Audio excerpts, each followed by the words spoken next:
Day సందర్భంగా city news Telugu ప్రేక్షకులు క్యాన్సర్కి సంబంధించిన కొన్ని సందేహాల కోసం ప్రత్యేకంగా మేము అడిగి తెలుసుకునే అందుకు వచ్చాం. ప్రస్తుతం జీజీహెచ్లో నాట్కో క్యాన్సర్ సెంటర్లో ఎలాంటి క్యాన్సర్ వైద్య సదుపాయాలు ఉన్నాయి? ఇప్పుడు మనకి ఈ గవర్నమెంట్ హాస్పిటల్కి వచ్చేటప్పటికి ఏంటంటే ఇది పూర్తిగా ప్రజలందరికీ కూడాను ఉచితంగా వైద్యం చేయబడుతుంది. ఇది ఇప్పుడు ఈ నాట్కో క్యాన్సర్ ట్రస్ట్ వాళ్ళు మనకి గవర్నమెంట్ హాస్పిటల్కి ఈ అధునాతన పరికరాలు 35 కోట్లు పెట్టి అధునాతన వస్తు సదుపాయాలు కలిగించారు. ఇప్పుడు అట్లానే ప్రభుత్వం కూడా ఒక 30 కోట్లు పెట్టి అధునాతన యంత్రాలని పరికరాలని ఇక్కడికి మనకు అందుబాటులో తీసుకురావడం జరిగింది. మనకి క్యాన్సర్కి సంబంధించినటువంటి అన్ని రకాల వైద్యము ఇక్కడ చేయడానికి సదుపాయం ఉంది.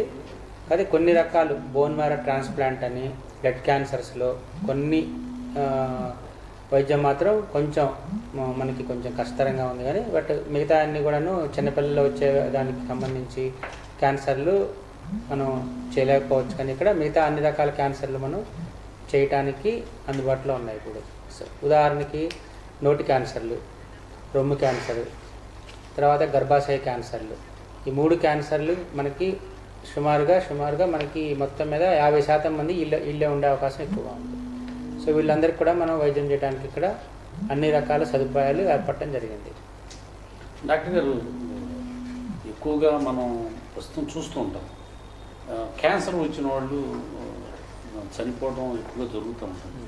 ఎందుకు ఇంత లేటెస్ట్ టెక్నాలజీ సైన్స్ ఇంత అభివృద్ధి చెందిన దేశంలో కూడా క్యాన్సర్కి మరణించడం ఎక్కువగా ఎందుకు సంభవిస్తుంది?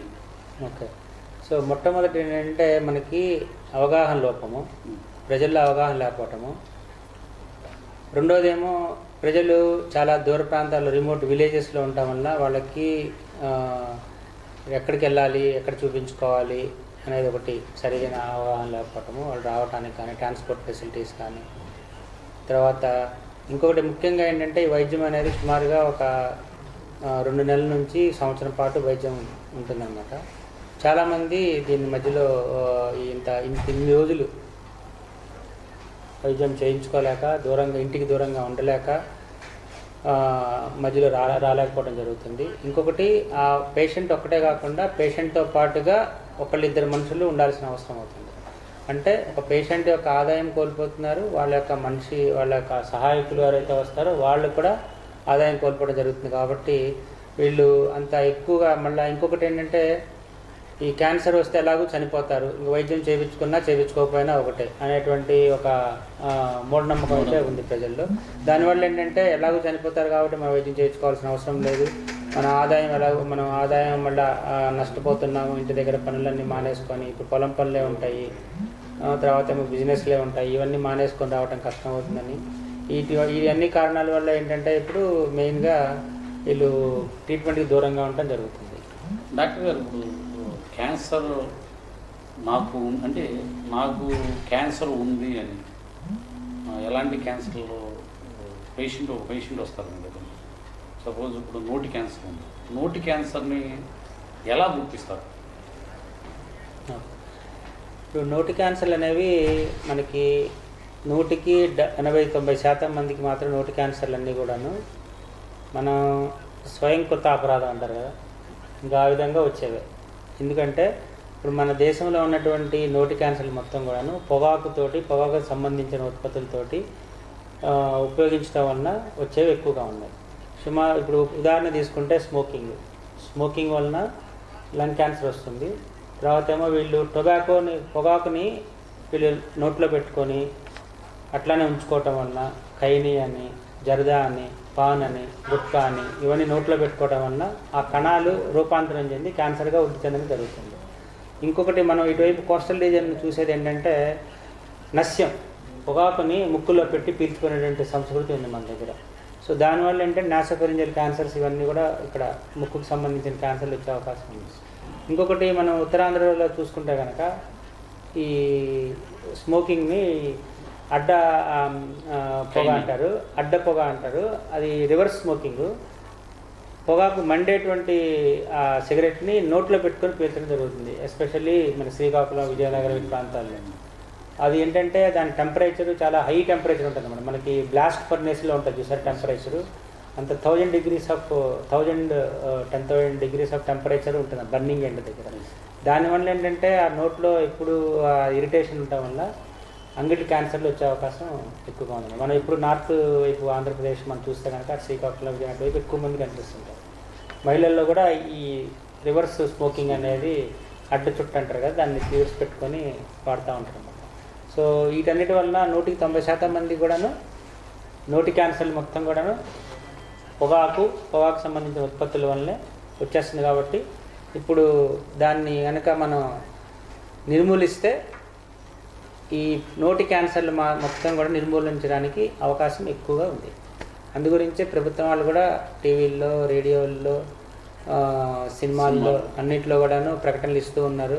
దాన్ని ప్రజలందరూ గమనించి అర్థం చేసుకొని పొగాకుని పూర్తిగా మనం వాడటం కనుక ఆపేసినట్లయితే ఈ నోటి క్యాన్సర్ని పూర్తిగా మనం నిర్మూలించే అవకాశం ఎక్కువగా ఉంది. శ్రీనివాస్ అయితే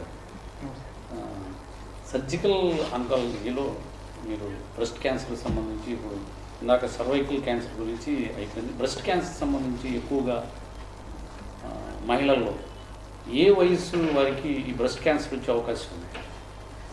బ్రెస్ట్ క్యాన్సర్ అనేది యూజువల్గా కొంచెం పెద్ద వయసు మహిళల్లో ఎక్కువగా ఉంటుందండి. యంగ్ ఉమెన్ కన్నా middle age to old age పీపుల్లో ఎక్కువగా రావడం జరుగుతుంది. యూజువల్గా 45 to 50 years తర్వాత రొమ్ములో కనుక గడ్డ అనేది గమనించినట్లయితే అది నొప్పి లేని గడ్డ. ఫస్ట్ స్టార్టింగ్లో నొప్పి అనేది క్యాన్సర్కి ఉండదు. నొప్పి లేని గడ్డ రొమ్ములో కనుక స్టార్ట్ అయ్యి అది చిన్నగా పెరగడం మొదలు పెడితే తగినంత జాగ్రత్తలు తీసుకుని టెస్ట్ కనుక చేయించుకోగలిగితే రొమ్ము క్యాన్సర్ని చాలా ఎర్లీ స్టేజెస్లో గుర్తించగలం. ఇప్పుడు మన నాట్కో సెంటర్లో మీరు రోజు రెగ్యులర్గా ఎంతమంది పేషెంట్లు ఇక్కడికి ఈ బ్రెస్ట్ క్యాన్సర్ సంబంధించి వస్తున్నారు సార్? అంటే పూర్తిగా క్యాన్సర్ అనేది నిర్ధారణ అయిన తర్వాత ఇక్కడికి వస్తున్నారా, లేకపోతే నిర్ధారణ పరీక్షలకి ఇక్కడికి రావడం జరుగుతుందా? ఇక్కడికి వచ్చే పేషెంట్లు చాలామంది ఎక్కడికన్నా ఫస్ట్ వెళ్ళి రొమ్ములో గడ్డ చూపించుకుని నిర్ధారణ కాక ఇక్కడికి వచ్చి పరీక్షలు చేయించుకునే వాళ్ళు ఎక్కువ మంది ఉంటారు. అంటే ఏంటంటే ప్రజల్లో ఇంకా రొమ్ము క్యాన్సర్కి సంబంధించిన అవగాహన కొంచెం పెరగాల్సిన అవసరం అయితే ఉంది. దుర్గాప్రసాద్ గారు, ఇప్పుడు ఇందాక నోటి క్యాన్సర్ గురించి చెప్పారు. ఒకసారి నోటి క్యాన్సర్ అని ఇక్కడికి వచ్చిన తర్వాత టెస్టులు చేస్తారు. టెస్టుల్లో నిర్ధారణ అయిన తర్వాత ఎలాంటి సర్జరీకి సంబంధించి ఎలాంటి అవకాశం? నోటి క్యాన్సర్ని మనం ఫస్ట్ గుర్తించడం ఎలాగో తెలుసుకున్నాము. ఈ నోటి క్యాన్సర్ని గుర్తించడం ఎలాగంటే మనకి ఈ స్మోక్, ఈ టొబాకో, ఈ నమిలే వాళ్ళల్లో, పొగాకు నమిలే వాళ్ళల్లో కానీ, గుట్కా పాన్ తినే వాళ్ళలో కానీ మనకి నోటి పరీక్ష చేసినట్లయితే నోట్లో అన్నీ కూడాను ఫస్ట్ మొదటి తెల్ల మచ్చలు, కొంతమందికి ఎర్రటి మచ్చలు, అన్నీ ల్యూకోప్లేకియా అంటారనమాట. తెల్ల మచ్చలు, ఎర్ర మచ్చలు, ఎరిథ్రోప్లేకియా అంటే ఎర్రగా ఉన్న వాటిని ఎరిథ్రోప్లేకియా అంటారు. ఎర్ర మచ్చలు వచ్చి ఒక పుండులాగా తయారయ్యేటువంటి అవకాశం ఉందన్నమాట. సో మనం వాళ్ళు వచ్చిన వెంటనే ఏం చేస్తామంటే దానికి సంబంధించి పరీక్షలు చేస్తాం. మొట్టమొదటిగా మనం చేసేది ఏంటంటే మొక్క తీయటం అన్నమాట. ఏదైతే మనం గడ్డ కనిపిస్తుంది మనం ముందు పరీక్ష చేస్తామో వేలుతో పరీక్ష చేసి చూస్తాం అన్నమాట. అది క్యాన్సర్గా తయారై ఉంటే కనుక మనం కొన్ని లక్షణాల వల్ల మనం గుర్తించడం జరుగుతుంది. దాని తర్వాత అది ముక్క తీస్తాం అన్నమాట. దాన్ని బయాప్సీ అంటాము. ఆ బయాప్సీ పరీక్షలో మనకి పూర్తిగా 100% అది క్యాన్సర్ అవునా కాదా అనే నిర్ధారణ మనకి పెథాలజిస్టులు ఇస్తారు. అది ఇచ్చిన తర్వాత దాన్ని మనం స్టేజ్ చేస్తాం అన్నమాట. అంటే ఇది మొదటి స్టేజ్లో ఉందా, రెండో స్టేజ్లో ఉందా, 3, 4 స్టేజ్లో ఉందా అని చెప్తాం. అంటే మొదటి స్టేజ్ అంటే ఏంటంటే మనకి 2 సెంటీమీటర్లు 3 సెంటీమీటర్లు గడ్డ ఆ ప్రాంతంలో ఉంటే కనుక దాన్ని మొదటి స్టేజ్ కింద గుర్తించడం జరుగుతుంది. అదే కొంచెం 2-3 సెంటీమీటర్ల నుంచి కొంచెం ఒక 4-5 సెంటీమీటర్లు 5 సెంటీమీటర్లు దాటితే కనుక అది ఇంకా మెడ దగ్గరికి పాకకుండా ఉంటే దానికి మనం రెండో స్టేజ్గా గుర్తించడం జరుగుతుంది.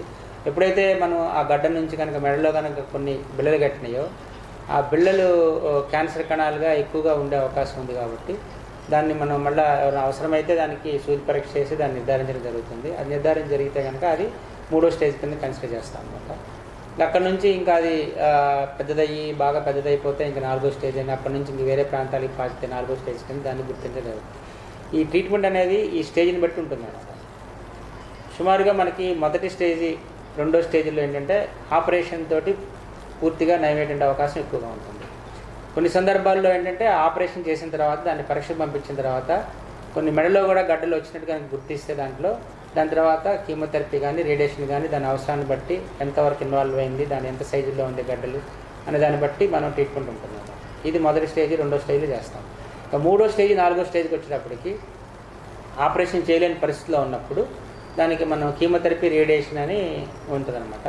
సో కీమోథెరపీ అనేదేమో మందులు నరాల్లో గుండా ఎక్కించి దాన్ని ఎక్కడన్నా బాడీ సైజు తగ్గించడం, గడ్డలో సైజు తగ్గించడం. రేడియేషన్ ఏమో ఆ ప్రాంతంలో ఉన్నటువంటి ఈ నెక్కి వాటికి సంబంధించి మొత్తం అంత రేడియేషన్ ఇచ్చేస్తే అది పూర్తిగా సమస్య అవకాశం ఎక్కువగా ఉంటుంది. కానీ మూడో స్టేజ్ వరకు అయితే మనం ఎక్కువ శాతం తగ్గించగలుగుతాం. కానీ నాలుగో స్టేజ్ వచ్చేటప్పటికి తగ్గుదల అవకాశాలు, పూర్తిగా నయమయ్యే అవకాశం చాలా తగ్గిపోతుంది. సుమారుగా ఇప్పుడు మనకి మూడో స్టేజ్లో 40 నుంచి 50% మనకి పూర్తిగా తగ్గే అవకాశం ఉంటాయి కనుక నాలుగో స్టేజ్కి వచ్చేటప్పటికి కానీ 15% పడిపోతుంది. అంటే 100 మందికి వైద్యం చేస్తే 15 మందికి కూడా పూర్తిగా తగ్గే అవకాశం తక్కువ ఉంటుంది. అట్లా డాక్టర్ గారు, ఇప్పుడు మన ఇక్కడ జీజీహెచ్లో నాట్కో క్యాన్సర్ సెంటర్లో ఉచితంగా వైద్యం అందిస్తారు. అవునండి. ఇదేంటంటే పూర్తిగా గవర్నమెంట్ హాస్పిటల్కి నాట్కో క్యాన్సర్ సెంటర్ వాళ్ళు పూర్తిగా ఈ బిల్డింగ్ కట్టి డొనేట్ చేసి ఇచ్చేసారనమాట. సో ఇది పూర్తిగా మనకి గవర్నమెంట్ క్యాన్సర్ హాస్పిటల్కి ఆధ్వర్యంలో ఉంటుంది. ఇక్కడ పనిచేసే వాళ్ళందరూ కూడా గవర్నమెంట్ ఉద్యోగస్తులు ఉంటారు, మొత్తం స్టాఫ్ కానివ్వండి అన్నీ కూడాను. కాబట్టి ఇది ప్రతి గవర్నమెంట్ హాస్పిటల్లో ఏ విధంగా టెస్టులు కానీ ఇవన్నీ ఉంటాయో ఆ విధంగానే ఇక్కడ కూడా పూర్తిగా ఉచితంగా ఉంటుంది. ఇది పూర్తిగా గవర్నమెంట్ హాస్పిటల్కి సంబంధించింది. అంటే పూర్తిగా క్యాన్సర్కి సంబంధించి ఎవరైనా నిర్ధారణ అయ్యి వచ్చి ట్రీట్మెంట్ అయ్యిందాక నిర్ధారణ అయ్యి వారికి పూర్తిగా కోలుకున్న వరకు అంతా పూర్తిగా పూర్తిగా ఎలాంటి ఛార్జీలు ఏముండదు. Okay sir. అయితే ఒక్కసారి క్యాన్సర్ అని నిర్ధారణ అయిన తర్వాత ఇక్కడ సంప్రదించాలి అంటే ఈ నాట్కో సెంటర్కి రావాలంటే ప్రజలకు ఈ క్యాన్సర్ బాధితులు వాళ్ళకి ఎవరిని సంప్రదించాలి, నేరుగా ఇక్కడికి వచ్చి ఎలా రిజిస్టర్ అవ్వాలి, అలాంటివి ఏమన్నా ఉండవు? ఇక్కడ మనకి గవర్నమెంట్ హాస్పిటల్ గుంటూరుకి వచ్చి ఎవరిని అడిగినా కానీ క్యాన్సర్ బ్లాక్ ఎక్కడ ఉందంటే వాళ్ళు చెప్తారు. సో మన రిజిస్ట్రేషన్ కౌంటర్ దగ్గరికి వచ్చిన తర్వాత రిజిస్ట్రేషన్ కౌంటర్లో 3 రిసెప్షనిస్టులు ఉంటారు.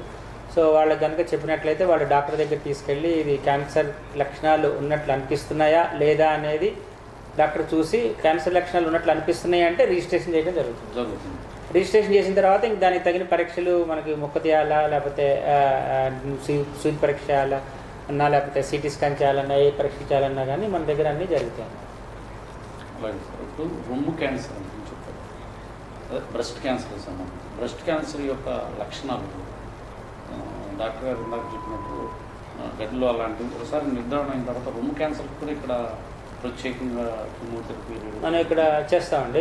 మొదటి దశలో ఏంటంటే సుమారుగా మనకి ఓన్లీ ఆపరేషన్ చేయడం జరుగుతుంది, అంటే రొమ్ము తీసేయడం కానీ జరుగుతుంది. కొంతమంది ఇప్పుడు కొత్త అధునాతనమైన సదుపాయం ఏంటంటే అధునాతనంగా వచ్చిన టెక్నాలజీ ఏంటంటే ఓన్లీ అంత గడ్డ వరకు తీసేసి అంటే రొమ్ముని అలా ఆ స్ట్రక్చర్ మారకుండా అలానే ఉంచేటువంటి సదుపాయం ఉందన్నమాట. ఒకవేళ కొంచెం పెద్ద గడ్డ ఉన్నా కానీ తీసేసినా కానీ దాన్ని ప్లాస్టిక్ సర్జరీ తోటి ఎలాగ షేప్ ఎలా ఉందో సుమారుగా అంతే షేపు అలానే ఉండేటట్లు విధంగా క్యాన్సర్ తీసిన తర్వాత కూడా అది చేయడం జరుగుతుంది. అలాంటి చేసిన వ్యక్తులు కంపల్సరీగా మన రేడియేషన్ అనేది కంపల్సరీగా ఇవ్వాల్సి వస్తుంది. సిటీ న్యూస్ తెలుగు ప్రేక్షకులకి గుంటూరులోని ఇప్పుడు ప్రస్తుతం మనం గుంటూరు నాట్కో జీజీహెచ్లో ఉన్న Natco cancer institute cancer centre దగ్గర ఉన్నాం. ఇక్కడ పూర్తిగా క్యాన్సర్కి సంబంధించిన పూర్తి వైద్య పరీక్షలు అంటే ప్రాథమిక దశ నుంచి అంటే క్యాన్సర్ లక్షణాలు ఉండి నాకు క్యాన్సర్ ఉందా లేదా అని నిర్ధారణ చేసే పరీక్ష దగ్గర నుంచి పూర్తిగా మందులు దానికి సంబంధించిన వైద్య సేవలన్నీ ఉచితంగా అందించబడుతున్నాయని డాక్టర్ మనకి దుర్గాప్రసాద్ గారు HOD Natco care centre GGH sir చెప్తున్నారు. సార్ ఇప్పుడు మీరు చెప్పినట్టే అసలు ఈ క్యాన్సర్కి సంబంధించి యువకులు వయసుతో తారతమ్యంగా ఎక్కువగా వస్తుంది. ఎక్కువగా క్యాన్సర్ రావడానికి గల కారణాలు ఏంటి? ఇందాక మనం చెప్పినట్టుగా క్యాన్సర్ రావడానికి ముఖ్యమైనటువంటి కారణం ఈ పొగాకు వాడకం. మనకు వచ్చే క్యాన్సర్ అన్నింటిలో కూడాను మొత్తం శాతం తీసుకుంటే 22 నుంచి 25% పొగాకు సంబంధిత క్యాన్సర్లే ఉన్నాయి. అంటే పొగాకు నిర్మూలించితే 25% క్యాన్సర్లు తగ్గిపోయినట్టే. 22 నుంచి 25% క్యాన్సర్లు పొగాకు వల్లనే అని చెప్పేసి మన స్టాటిస్టిక్ చెప్తున్నాయి. సో ఇప్పుడు దాని కనుక పొగాకుని కనుక నిర్మూలించినట్లయితే పూర్తిగా 20% మంది నోటి క్యాన్సర్లు మనకి ఎక్కువ. ఇప్పుడు మనకి చూస్తే కనుక మొత్తం క్యాన్సర్ అనేట్లు నోటి క్యాన్సర్లు, ఊపిరితిత్తుల క్యాన్సర్లు, తర్వాత ఏమో కిడ్నీ, బ్లాడరు, ఈ మూత్రనాళము, మూత్రాశయము, ఈ క్యాన్సర్లు ఎక్కువగా ఉన్నాయి. ఈ క్యాన్సర్లన్నీ పొగాకు సంబంధించిన క్యాన్సర్లు. పొగాకు సంబంధించి ఊపిరితిత్తుల క్యాన్సర్ రోజుకి మేము 2 నుంచి 3 చూస్తాం. నోటి క్యాన్సర్ రోజుకి 2 నుంచి 3 నుంచి చూస్తాం. సో మనకి 25 నుంచి 20% క్యాన్సర్లు ఉన్న వాటిల్లో ఇవే వస్తాయి. మిగతా 2 క్యాన్సర్లు, బ్రెస్ట్ క్యాన్సర్, సర్వైకల్ క్యాన్సర్ అనేది, ఈ 2 క్యాన్సర్లు మహిళల్లో మాత్రమే వచ్చే అవకాశం ఉంటుంది. సో ఈ రెండింటిని కూడా మనం ముందుగా గుర్తిస్తే పూర్తిగా నయం చేసే అవకాశం ఎక్కువ ఉంటుంది. దీనికి కారణాలు సరిగ్గా చెప్పలేకపోతున్నాం మనం ఇప్పుడు. అంటే ఇప్పుడు రొమ్ము క్యాన్సర్, సర్వైకల్ క్యాన్సర్కి, రొమ్ము క్యాన్సర్లోనేమో పెద్ద పూర్తిగా మనకి లైఫ్ స్టైల్ చేంజ్, అంటే యాంత్రీకరణ జరగటం వల్ల ఏంటి సిటీ కల్చర్ ఏర్పడటం వల్ల వచ్చిన క్యాన్సర్ రొమ్ము క్యాన్సర్. సర్వికల్ క్యాన్సర్ అనేది గర్భాశయ ముఖద్వారం దగ్గర ఉన్న క్యాన్సర్ వచ్చేటప్పటికి పూర్తిగా ఏంటంటే అది బిలో పావర్టీ వాళ్ళకి వచ్చే అవకాశం ఎక్కువగా ఉంటుంది. ఇప్పుడు ఏం జరుగుతుందంటే పూర్వం మనకి విలేజెస్ నుంచి ఎక్కువ మంది కూడాను సర్వికల్ క్యాన్సర్ పేషెంట్లు ఎక్కువ మంది వచ్చేవాళ్ళు, మనకి రొమ్ము క్యాన్సర్ తక్కువగా ఉండేది. ఇప్పుడు సుమారుగా 15% మంది మహిళలన్నింటిలో చూసుకుంటే 14 నుంచి 15% వరకు రొమ్ము క్యాన్సర్ ఉంటుంది. 13 నుంచి 16 నుంచి 16% దాకా ఈ సర్వైకల్ క్యాన్సర్ ఉండటం జరుగుతుంది చూసినప్పుడు మొత్తం అంతా స్టాటిస్టిక్స్ చూసుకుంటే. సో కాబట్టి ఇప్పుడు 2 సమానం అయిపోయింది. ఎందుకంటే యాంత్రీకరణ ఎక్కువైపోవటం వల్ల, లైఫ్ స్టైల్ చేంజెస్ ఎక్కువైపోవటం వల్ల బ్రెస్ట్ క్యాన్సర్ కూడా పెరిగింది. అట్లానే హైజీన్ అనేది, సెక్షువల్ హైజీన్ అనేది ఇంప్రూవ్ అవ్వటం వల్ల సర్వైకల్ క్యాన్సర్ తగ్గింది. సర్వైకల్ క్యాన్సర్ ముఖ్య కారణం సెక్షువల్ హైజీన్ అని ఒక వైరస్, HPV వైరస్ అని ఒక వైరస్ ఉంటుంది. ఆ వైరస్ సెక్షువల్ హైజీన్ తక్కువ ఉన్న వాళ్ళలో ఎక్కువగా అటాక్ అయ్యే అవకాశం ఉంటుంది. ఇంకోటి గమనించాల్సింది ఏంటంటే సర్వైకల్ క్యాన్సర్ 5 నుంచి 10 సంవత్సరాలు లేదా 13 సంవత్సరాలు ముందే గుర్తించవచ్చు సర్వైకల్ క్యాన్సర్. అంటే లైఫ్ మొత్తంలో మహిళలు, ప్రతి మహిళ కూడా 25 సంవత్సరాల తర్వాత ఒక్కసారి కనుక టాప్ స్మియర్ అనేటువంటి పరీక్ష చేయించుకుంటే దాంట్లో మనకి ముందుగా అంటే 5 సంవత్సరాల ముందే మనకి క్యాన్సర్ రాగలదా లేదా 5 సంవత్సరాల తర్వాత అనే విషయం తెలుసుకునేటువంటి అవకాశం. సో అందు గురించి మేము ప్రజలందరికీ చెప్పేది ఏంటంటే ఒకసారి టాప్ స్మియర్ అనే టెస్ట్ మా హాస్పిటల్కి వచ్చినా సరే, లేకపోతే గైనకాలజిస్ట్ లేడీ డాక్టర్ దగ్గరికి ఎవరికన్నా వెళ్ళి అక్కడ మాకు టాప్ స్మియర్ టెస్ట్ ఒకటి చేయించండి అని అడిగితే వాళ్ళు చేయగలిగితే సరే, లేదంటే మా దగ్గరికి వచ్చినా కానీ మేము చేయడం జరుగుతుంది. సో ఇది ప్రజలందరూ గుర్తుంచుకోవాలని నా మనం.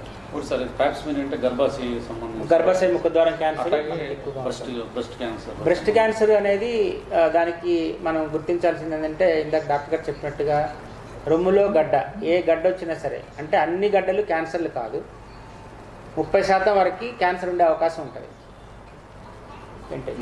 అది కనుక మన క్యాన్సర్ని గుర్తిస్తే అదే దశలో గుర్తిస్తే కనుక అది పూర్తిగా తగ్గే అవకాశం ఉంటుంది. అప్పుడే ఎప్పుడైతే అది అక్కడ నుంచి చంకల్లోకి వెళ్ళిపోవటం, లేకపోతే ఊపిరితిత్తులకి, తర్వాత ఏమో బోన్స్కి, బ్రెయిన్కి వెళ్ళిపోతుందో అప్పుడు ఇంకా పూర్తిగా తగ్గే అవకాశము సుమారుగా మనం మొదటి దశలో గుర్తిస్తే 80 నుంచి 90% పూర్తిగా తగ్గే అవకాశం ఉంటే మనకి 4వ స్టేజ్లో వచ్చిందంటే కనుక అది 5 నుంచి 10% కూడా పూర్తిగా తగ్గే అవకాశం ఉంటుంది.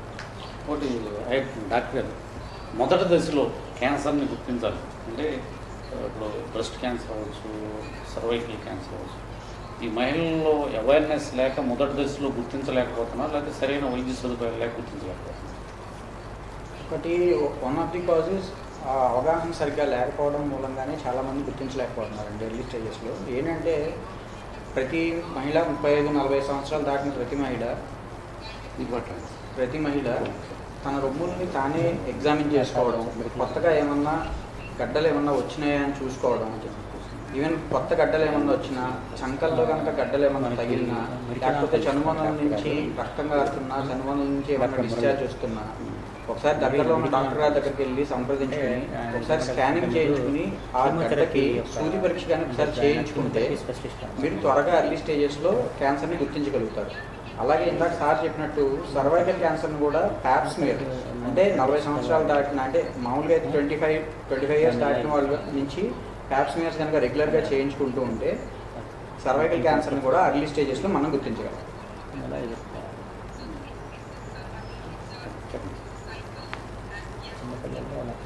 మీరు మాట్లాడండి సార్, చెప్పండి సార్. ఇంకొకటి, ఇది యాన్యువల్ స్క్రీనింగ్ మ్యామోగ్రామ్ ఉంటుంది. రెండు రొమ్ములకి ఎక్స్రే అనేది స్కానింగ్ అనేది చేస్తారు. ఎక్స్రే స్కానింగ్ చేసి రొమ్ముల్లో కొత్త గడ్డలు ఏమైనా ఉన్నాయా, ఆ గడ్డల క్యారెక్టరిస్టిక్స్ ఎలా ఉన్నాయి, అంటే క్యాన్సర్గా మారే లక్షణాలు ఏమన్నా ఉన్నాయా, లేకపోతే క్యాన్సర్ కాని లక్షణాలు ఉన్నాయా అనేది ఆ మ్యామోగ్రామ్ స్క్రీనింగ్ ద్వారా మనం చేయగలిగితే చాలా వరకు క్యాన్సర్స్ని అర్లీ స్టేజెస్లో గుర్తించే అవకాశం ఉంటుంది. ప్రతి మహిళ 45 నుంచి 50 సంవత్సరాలు దాటిన ప్రతి మహిళ సంవత్సరానికి 2 సంవత్సరాలకి ఒకసారి ఈ మ్యామోగ్రామ్ చేయించుకోవటం వల్ల చాలా వరకు క్యాన్సర్స్ని అర్లీ స్టేజెస్లో గుర్తించడం జరుగుతుంది. ఈ అర్లీ స్టేజెస్లో గుర్తిస్తే యూజువల్గా సర్జరీతోని అండ్ కీమోథెరపీతోని మనం చాలా వరకు 80 to 90% క్యూర్ రేట్ని సాధించవచ్చు. అలాగే సర్వైకల్ క్యాన్సర్లో కూడా అర్లీ స్టేజెస్లో, అంటే స్టేజ్ 1 స్టేజ్ 2లో కనుక మనం ప్యాప్స్మియర్ ద్వారా కానీ లేకపోతే సైటాలజీ ద్వారా కానీ మనం గుర్తించగలిగితే దానిలో కూడా cure rate almost 80 to 95% cure rate అనేది ఉంటుంది. So breast cancer, cervical cancer రెండు when they are detected in early stages they are very much curable. Doctor గారు, ఇప్పుడు ఇక్కడికి ఎక్కువగా రాష్ట్రం మొత్తం నుంచి క్యాన్సర్కి సంబంధించి పేషెంట్లు వస్తుంటారు. ఎక్కువగా ఏ అవయవానికి క్యాన్సర్తో ఇక్కడ జాయిన్ అవుతుంటారు? యూజువల్గా రొమ్ముకు సంబంధించిన క్యాన్సర్లు, నోటికి సంబంధించిన క్యాన్సర్లు, ఇందాక సార్ చెప్పినట్టుగా లంగ్ క్యాన్సర్, ఇవి ఎక్కువ ఉంటాయండి. ముసలి వాళ్ళలో అయితే, అంటే ఒక 60 సంవత్సరాలు 70 సంవత్సరాలు దాటిన వాళ్ళు అయితే ప్రాస్టేట్ క్యాన్సర్లు కూడా వచ్చే అవకాశం ఉంటుంది. కానీ మన దగ్గర అయితే రొమ్ము క్యాన్సర్, నోటి క్యాన్సర్, లంగ్ క్యాన్సర్ అనేది ఎక్కువగా ఉంటాయి. ఇవన్నీ ఇట్లా రొమ్ము క్యాన్సర్, నోటి క్యాన్సర్ మీరు చెప్పినట్టు రాకుండా ఉండాలంటే ఎలాంటి జాగ్రత్తలు తీసుకోవాలి? ఇందాక సార్ చెప్పినట్టు ఫస్ట్ లైఫ్ స్టైల్ చేంజెస్, అంటే మన ఇండస్ట్రియలైజేషన్ అయిపోకుండా మన ఫిజికల్ యాక్టివిటీ ఒకటి పెంచుకోగలగాలి. నెక్స్ట్ ఇంకోటి ఏంటంటే మన ఫ్యామిలీ హిస్టరీ, అంటే మన మదర్కి కానీ, మన సిస్టర్కి కానీ, మన డాటర్కి కానీ ఎవరికన్నా ఆల్రెడీ క్యాన్సర్స్ ఉన్నాయా, ఉంటే మన ఫ్యామిలీలో మన ఫస్ట్ డిగ్రీ రిలేటివ్స్, అంటే మన ఫాదర్, మదర్, సిస్టర్ ఇలాంటి వాళ్ళలో క్యాన్సర్స్ ఉంటే ఇంకా ఎక్కువ జాగ్రత్త తీసుకోవాల్సిన అవసరం ఉంటుంది. డాక్టర్ గారు, ఇప్పుడు సర్వైకల్ క్యాన్సర్ ఉంది కదా, సర్వైకల్ క్యాన్సర్ ఎక్కువగా ఏ వయసు మహిళలకు వస్తుంది? ఇది కూడా సర్వైకల్ క్యాన్సర్ ఇందాక సార్ చెప్పినట్టు ఏజ్ అంటే ఒక 40 to 50 years దాటిన వాళ్ళకి, and multiple sexual partners and sexual hygiene సరిగ్గా లేని వాళ్ళకి, అండ్ హ్యూమన్ ప్యాపిలోమా వైరస్తో ఇన్ఫెక్ట్ అయిన వాళ్ళకి యూజువల్గా వచ్చే ఛాన్సెస్ ఎక్కువ ఉంటాయి.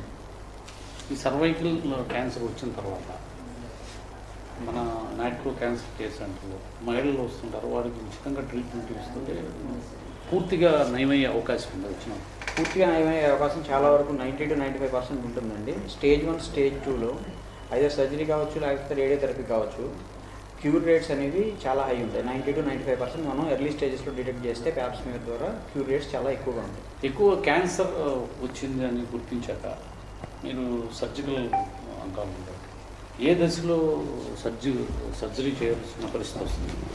అంటే రొమ్ము క్యాన్సర్లో అయితే ఒక మెటాస్టాటిక్ బ్రెస్ట్ క్యాన్సర్ అంటే మిగతా అవయవాలకు పాకిన దగ్గర తప్పితే అందుకే అన్ని స్టేజెస్లోని మనం సర్జరీ ద్వారా రొమ్ము క్యాన్సర్ని నయం చేయగలుగుతాం. అదే సర్వైకల్ క్యాన్సర్ వచ్చేసరికి ఓన్లీ స్టేజ్ 1 దానిలో మనం గర్భసంచి తొలగించడం ద్వారా క్యాన్సర్ని పూర్తిగా నయం చేయగలుగుతాం. అంటే ఏ క్యాన్సర్ అయినా ఆ అవయవాన్ని తీసివేయడం ద్వారా, అంటే స్టేజ్ ఉంటుంది సార్, ఈ స్టేజ్లో ఈ అవయవం తొలగించవచ్చు, ఈ స్టేజ్లో తీసుకోవచ్చు. కొన్ని ఇప్పుడు నోటి క్యాన్సర్లో ఏంటంటే అర్లీ స్టేజెస్లో ఉంటే, అంటే క్యాన్సర్ అనేది మల్టీ మోడాలిటీ ట్రీట్మెంట్ అండి. స్టేజ్ని బట్టి ట్రీట్మెంట్ అనేది మారిపోతూ ఉంటుంది. అర్లీ స్టేజెస్లో ఉంటే usually single modality will be sufficient, that may be either surgery or radiotherapy or chemotherapy whatever. But ఏంటంటే స్టేజ్ మారే కొద్దీ మనకి 2-3 ట్రీట్మెంట్స్ అవసరం పడే అవసరం ఉంటుంది.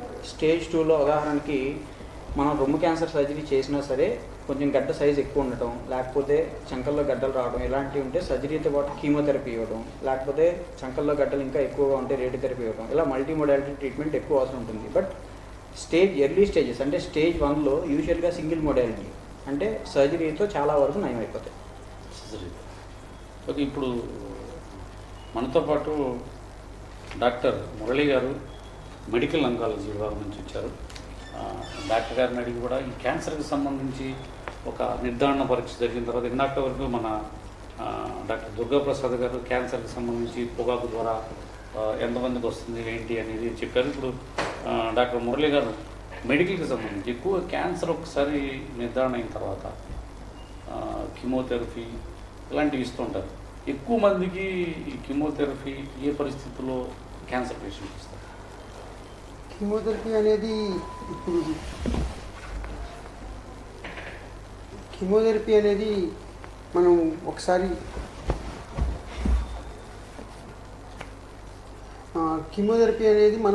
ఇప్పుడు పేషెంట్ either ముందైనా ఇవ్వచ్చు, ఒకసారి సర్జరీ తర్వాత అయినా ఇవ్వచ్చు.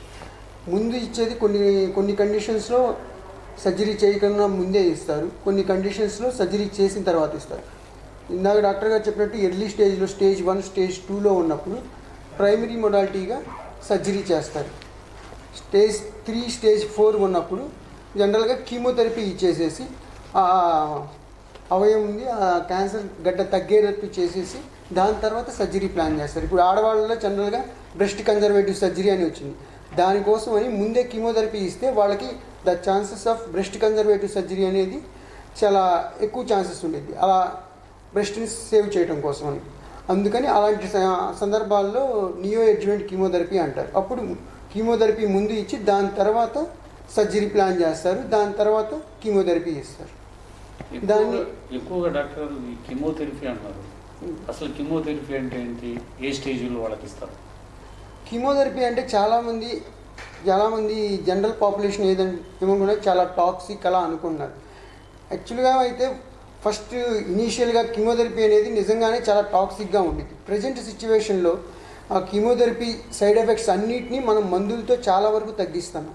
కీమోథెరపీ వల్ల మెయిన్ వామిటింగ్స్ రావటం, తెల్ల రక్త కణాలు తగ్గిపోవటం, జ్వరం రావటం, ఇలాంటి సైడ్ ఎఫెక్ట్స్ చాలా ఉంటాయి.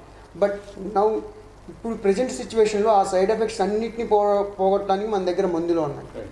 అందుకని అది అప్పుడు ఒక 10 years బ్యాక్ పోలిస్తే ఇప్పుడు చాలా టాక్సిటీ అనేది తగ్గిపోయింది కీమోథెరపీ. ఎవరికైనా ఇవ్వచ్చు. కాబట్టి పేషెంట్ పర్ఫార్మెన్స్ నుంచి అంటే వాళ్ళ ఏజ్ బట్టి, వాళ్ళకున్న కోమార్బిడిటీస్ బట్టి అదంతా చూసుకొని మనం వాళ్ళకి తగ్గ డోసెస్ మనం మాడిఫై చేసుకొని ఇచ్చుకోవచ్చు. డాక్టర్ గారు, ఇప్పుడు కీమోథెరపీ అని చాలామందికి ఇప్పుడు లివర్ క్యాన్సర్ ఇలాంటి క్యాన్సర్ వచ్చిన వాళ్ళని చాలామంది చూస్తుంటారు. ఒక 60 years 50 years కొంతమందికి వచ్చిన తర్వాత డాక్టర్లో రిఫర్ చేసి స్టేజ్ని బట్టి కీమోథెరపీకి వెళ్ళమంటారు. వాళ్ళు ఇంకా మేము చనిపోతాం ఇక డిసైడ్ అయిపోయి కీమోథెరపీ వద్దు, మనిషి జుట్టు ఊడిపోతుంది, పూర్తిగా ఇక చనిపోయినట్టే అనే ఒక నిర్ణయానికి వచ్చి కీమోథెరపీకి వెళ్ళకుండా ఇంటి దగ్గరే ఉండి వాళ్ళ ఆ బాధలు పడతా మెడిసిన్స్ తీసుకుంటారు. అది ఎంతవరకు కరెక్ట్ అంటారు? అదే కదా నేను చెప్పేది. అది 10 years ముందు చాలా సైడ్ ఎఫెక్ట్స్ ఉండేవి. చాలామంది ఆ జుట్టు రాలిపోవడం ఇది కూడా ఉండిద్ది. డెఫినెట్గా చాలా కీమోథెరపీ సైడ్ ఎఫెక్ట్గా జుట్టు రాలిపోయింది. బట్ వన్స్ కీమోథెరపీ అంతా అయిపోయిన తర్వాత ఒక 3-4 monthsలో కంప్లీట్గా మళ్ళీ జుట్టు అంతా వచ్చేసింది. ఆ సైడ్ ఎఫెక్ట్ అలా ఏమన్నా చాలామంది ఆ అపోహ ఉంది. అంటే కీమోథెరపీ యూజ్ చేస్తే ఇంకా పేషెంట్ మొత్తం బాగా డీలా పడిపోయి నీరస పడిపోయి అసలుకి ఇంకా ఏమీ ఉండదు అలా అనుకుంటున్నారు. బట్ స్టిల్ అదే మేము చెప్పాం కదా, పేషెంట్ బట్టి ఒక పేషెంట్ యంగ్ పేషెంట్ అయితే డెఫినెట్గా మంచి ఆ డోసెస్ అంతా మాడిఫై చేసి హై డోస్ కీమోథెరపీ ఇవ్వచ్చు. అదే పేషెంట్ కొంచెం ఏజ్డ్గా ఉండేసి పేషెంట్కి కొంచెం హార్ట్ ప్రాబ్లం కానీ, షుగర్ ప్రాబ్లం కానీ, బీపీ ప్రాబ్లం కానీ అలాంటివి ఉన్న పేషెంట్స్కి మనం డోసెస్ వాళ్ళకి తగ్గట్టుగా మాడిఫై చేసుకుంటూ ఇస్తే ఆ ప్రాబ్లం అనేది చాలా వరకు తగ్గించుకోవచ్చు కీమోథెరపీ వల్ల.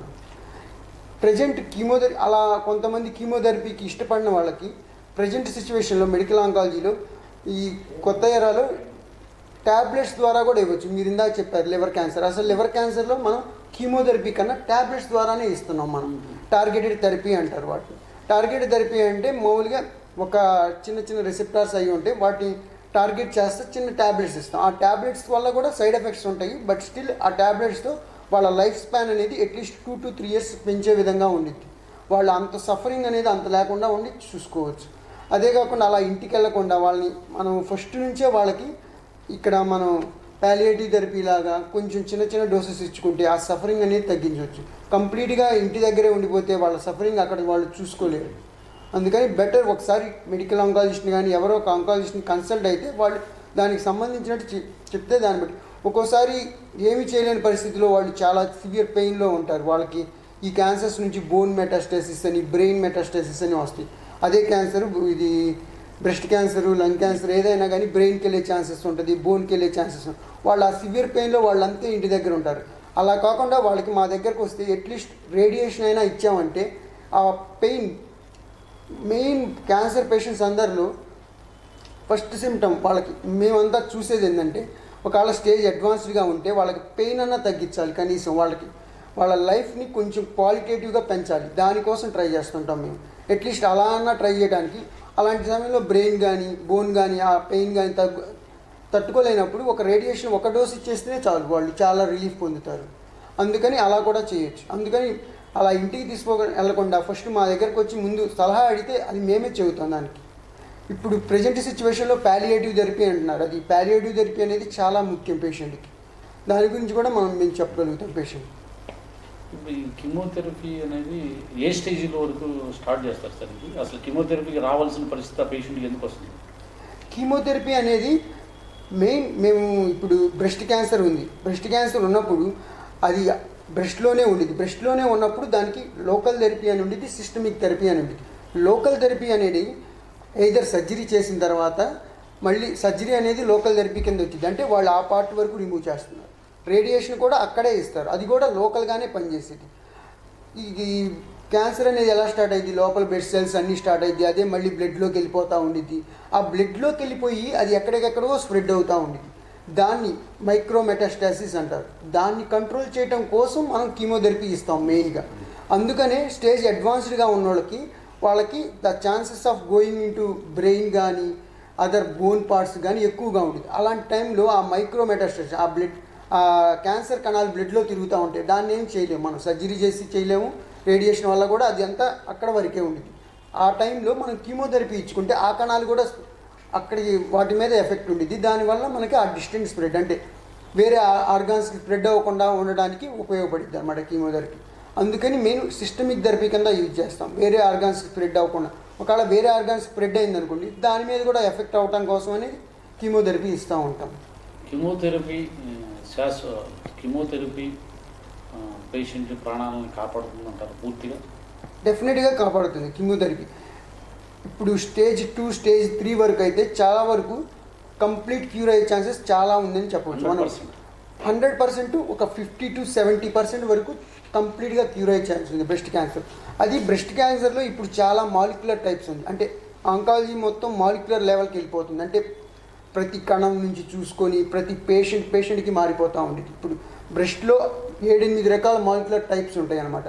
వాళ్ళ ముక్క తీస్తారు కదా, ఆ ముక్కలో మనం ఆ కణాలను చూడొచ్చు. వాళ్ళకి రిసెప్టర్ స్టేటస్ అని ఉంది. కొంతమందికి చాలా మంది ER/PR HER2 అని ఉంటుంది. అందులో ఈస్ట్రోజన్ రిసెప్టర్స్ అనేది పాజిటివ్ వస్తే వాళ్ళకి ఒక 10 ఏళ్ల దాకా ట్యాబ్లెట్ మీద రన్ చేయొచ్చు. వన్స్ ఈ కీమోథెరపీ రేడియోథెరపీ అంతా అయిపోయిన తర్వాత 10 ఏళ్ళు ట్యాబ్లెట్ మీద నడవచ్చు అనమాట వాళ్ళకి. కొంతమందికి అగ్రెసివ్ ట్యూమర్స్ అంటారు, వాళ్ళకి అది నెగిటివ్ ఉండేసి వాళ్ళల్లో ఛాన్సెస్ ఆఫ్ రిలాప్స్ ఎక్కువ ఉండేది అనమాట. అందుబట్టి కీమోథెరపీ ఇస్తే డెఫినెట్గా లైఫ్ స్పాన్ అనేది డెఫినెట్గా పెరిగిద్ది, కంప్లీట్ క్యూర్ అయ్యే ఛాన్సెస్ కూడా పెరిగిద్ది. అంటే depends upon the stage of the tumour. Life span పెరుగుతుంది అంటే ఒక 5 years 10 years పెరుగుతుంది సార్? డెఫినెట్గా పెరిగిన తర్వాత ఇంకా పూర్తిగా ఇంకా అతను బతుకున్నంత కాలం ఈ కీమోథెరపీ తీసుకోవచ్చా, లేకపోతే కీమోథెరపీ అనేది బతుకున్న కాలం అవసరం లేదండి. ఇప్పుడు స్టేజ్ 3, స్టేజ్ 2 ఉన్నప్పుడు స్టేజ్ 1లో కూడా ఇస్తాం కీమోథెరపీ ఒక్కోసారి. అంటే యంగ్ పేషెంట్ ఉండి వాళ్ళది అగ్రెసివ్ ట్యూమర్ ఉన్నప్పుడు స్టేజ్ 1లో కూడా కీమోథెరపీ అడ్వైస్ చేస్తారు. ఈ స్టేజ్ 1, 2, 3 ఉన్నప్పుడు మినిమంగా 8 cycles కీమోథెరపీ ఉండేది, బిఫోర్ సర్జరీ కానీ ఆఫ్టర్ సర్జరీ కానీ. అది డిపెండ్స్ అపాన్ పేషెంట్. నేను చెప్పా కదా, కొంతమంది బ్రెస్ట్ కన్జర్వేషన్కి వెళ్ళినప్పుడు ముందు 4 cycles ఇచ్చి తర్వాత 4 cycles ఇవ్వడానికి ఉండేది. అలా టోటల్ 8 cycles ఉండేది. ఇందాక నేను చెప్పినట్టు రిసెప్టార్ స్టేటస్ బట్టి కూడా వాళ్ళకి ఏదైనా రిసెప్టార్ పాజిటివ్ వస్తే టార్గెటెడ్ థెరపీ అనేది వచ్చింది. ఆ టార్గెటెడ్ థెరపీ వల్ల అసలు సైడ్ ఎఫెక్ట్స్ అనేవి చాలా తక్కువ. అది 1 సంవత్సరం పాటు ట్రీట్మెంట్ ఉండేది. అలా ఇచ్చిన తర్వాత జస్ట్ ఇంకా వాళ్ళు 10 years కానీ 20 years కానీ 30 years కానీ అలా ఫాలోఅప్లో అవుతారు అంతే. మనం ఫస్ట్లో ఇనీషియల్గా ఒక 2 years ఎవ్రీ 3 to 6 months పిలుస్తాం పేషెంట్ని. ఆ 3 to 6 months మనం జనరల్గా ఎగ్జామిన్ చేస్తాం పేషెంట్కి, ఇంకెక్కడైనా ఉందా, వాళ్ళ సిమ్టమ్స్ బట్టి వాళ్ళకి ఏదైనా పెయిన్ ఏదైనా ఉంటే దాన్ని బట్టి మనం వాళ్ళకి టెస్ట్లు అడ్వైస్ చేస్తాం, నిజంగా అక్కడికి ఏమన్నా వెళ్ళిందని. లేకపోతే ఏమీ అవసరం ఉండదు, జస్ట్ ఎగ్జామినేషన్ చేసేసి ఇయర్లీ వన్స్ మ్యామోగ్రామ్ చేసుకోమంటాం, అలా ఫాలోఅప్ చేస్తుంటాం అంతే. ఒక స్టేజ్ 4 ఉందనుకోండి, ఆ టైంలో జనరల్గా కీమోథెరపీ అనేది ఇప్పుడు స్టేజ్ 4 అంటే అదర్ ఆర్గాన్స్ స్ప్రెడ్ అయినట్టు. ఇంకా ఆల్మోస్ట్ వాళ్ళకి క్యూర్ ఛాన్సెస్ వెరీ లెస్ అనమాట, కంప్లీట్ క్యూర్ అయ్యే ఛాన్సెస్ వెరీ. అలాంటి పేషెంట్స్లో జనరల్గా మనం కీమోథెరపీ ఇచ్చుకుంటానే వెళ్ళిపోతాం. బట్ వాళ్ళకి ఎలా ఇస్తామంటే వీళ్ళకి ఇచ్చినట్టు అంత అగ్రెసివ్గా కీమో ఇవ్వకూడదు.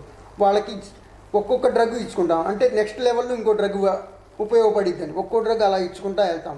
జనరల్గా వాళ్ళు టాలరేట్ చేసే వరకు, లేకపోతే ఆ డ్రగ్ యొక్క ఎఫికసీ అంటే డ్రగ్ పనిచేయటం ఆగిపోయే వరకు ఇచ్చుకుంటాం. దాని తర్వాత ఇంకో డ్రగ్, అలా వాళ్ళకి అట్లీస్ట్ 5 to 6 years అలా లైఫ్ స్పాన్ పెంచే విధం వరకు ఉంటాయి అన్నమాట.